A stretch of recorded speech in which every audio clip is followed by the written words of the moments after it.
it going? Sven Cruz. I'm here responsible for the management team, China Shipping, which is a company, and I'm responsible for the people here in Singapore. So, just giving you a short introduction about myself. I studied in the Netherlands, Groningen, at Rijksuniversiteit, it's a university, and I studied international business and management. Afterwards, I had the chance to make an internship for roughly say 1 year in the field of logistics. I worked at Maersk, which is one of the biggest companies in our biggest competitors. So that's what I did. And then China Shipping offered me a position here and gave me the chance to do my master. Did my master in Singapore here. And now I'm working already 5 years for China Shipping, and now I'm managing the employees here in Singapore. I have quite a leading position. First, I would like to say sorry that we have this open environment atmosphere here, but this is how we organize our working places, because we think it should be more personal as well as family atmosphere, so we don't have all these cubes you know from a call center or whatever. So it's more open, everyone can talk to everyone, so that makes it easier for us to communicate.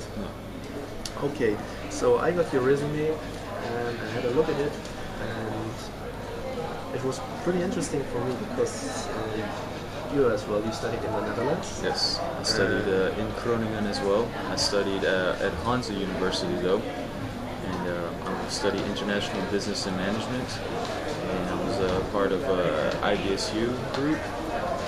It's a program, it's a student union for the international business students, and I took part in some activities, and I know the Groningen area pretty well. Yeah, it's interesting. It's interesting because I was there for 3 years as well, and I know, of course, Hansa. I still have some friends from the old days. It's interesting that we have the same situation. Our job interviews are differently scheduled than others. First, we try to break the ice a bit, discuss a bit about what you have done, what you can show me, why you are the person I should hire. Then later on I have a case. I would like to see how you would react to this case, to show you maybe a bit of creativity you have. And then we have some basics questions. The most important thing is that you enjoy the interview and I enjoy the interview, and we have the same concept, and in the end we find an agreement. Okay, first I would like to know why you applied for China Shipping and what you know about China Shipping. Well, I applied for China Shipping because I'm really interested in logistics. I'm from Houston, Texas, and it's one of the largest ports, and I'm also half Dutch. And the Netherlands has one of the largest ports as well, Rotterdam. So, I've always been interested in logistics and the whole idea of shipping products and everything. And I was researching companies, and China Shipping seemed to be a better option than sticking with the United States or the Netherlands. The company just seems more developed, and it piqued my interest. So I wanted to apply here. Okay, that's interesting. Yeah, it's true what you say. We are growing and growing. We are already one of the leading companies, but there's never an end. You can always improve, and that's what we are doing actually right now. And that's so interesting because in your resume, I read you did an internship already in Copenhagen. Yes, it's for a company which is one of our competitors. Yeah, and I know this company already because I had a chance to make an internship as well there. So Maersk, it was Maersk, and it's a huge company. In which area did you work at? Was it logistic? Was it financially? Well, I did down there. I did finance because I wasn't sure if logistics would be where I would go. So I studied finance while I was an intern there. I did a few accounting jobs, and yeah, I was just. Is this something you would be interested as well, like combining a bit? I mean, logistic has to do with numbers as well, but Yes. it's more into detail. You know, you have to basically you work with the computer, which is your best friend. You have to combine with. Well, for me, you know that I'm good with numbers, and finance was is yeah. There's a resemblance there, so I believe that I could go either way with it. I could work in logistics or in finance. They're both strong points of mine. I understand the theories behind both of them. And that's important. That's that you know, but it's a practical aspect.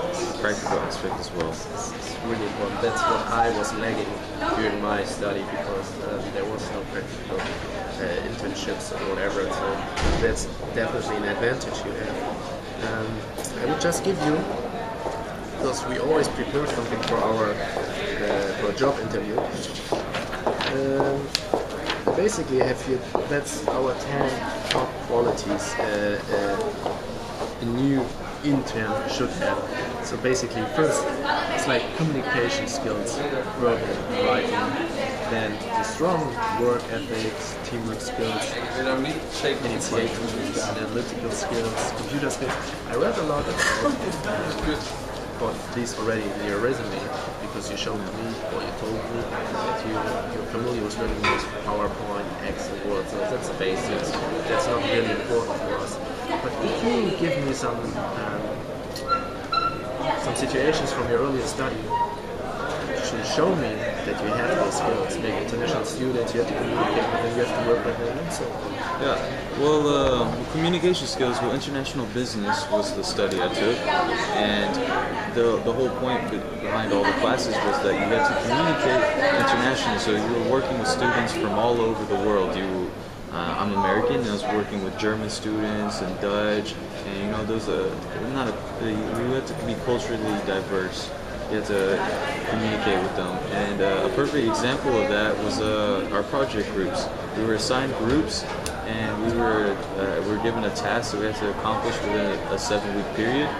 And I was normally a communicator. I would keep tabs on everyone, and tell them, okay, this is what needs to be done this week and the following week.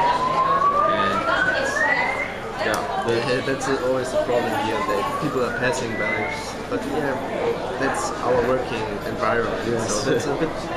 For some people, it's not normal. I know, but you have to live with it, and it's normally if you don't have a job, it's interesting because sometimes you see people just waving at you, saying like, "Hello, how are you doing?" So that's because if you have wards, you don't see the people. You're just on your own.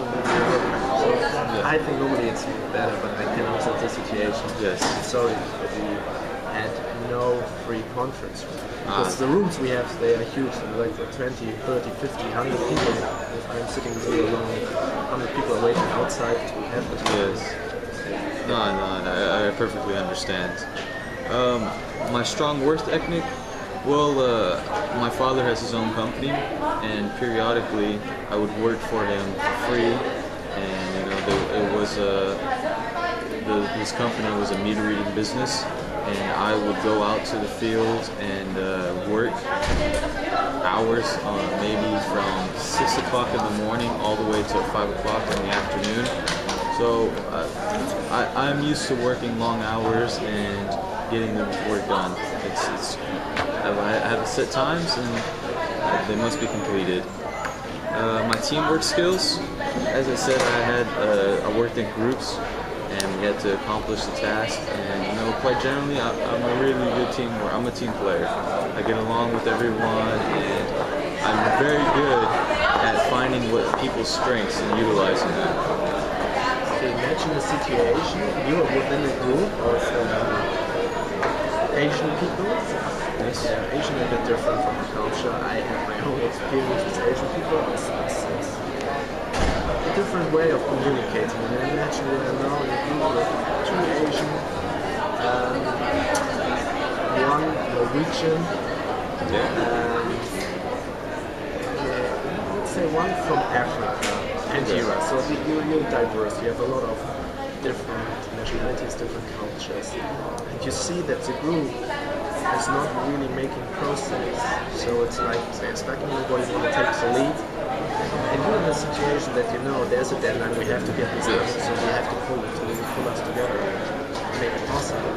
How would you solve a situation like this? Well, it depends on how soon it is to the deadline, but my first intention would be to have a meeting right away. So I would hold a meeting.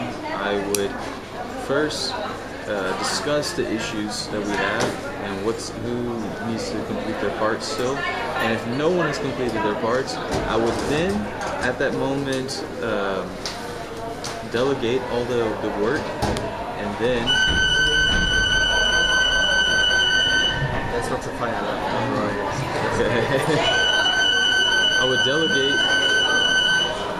I would first delegate the work.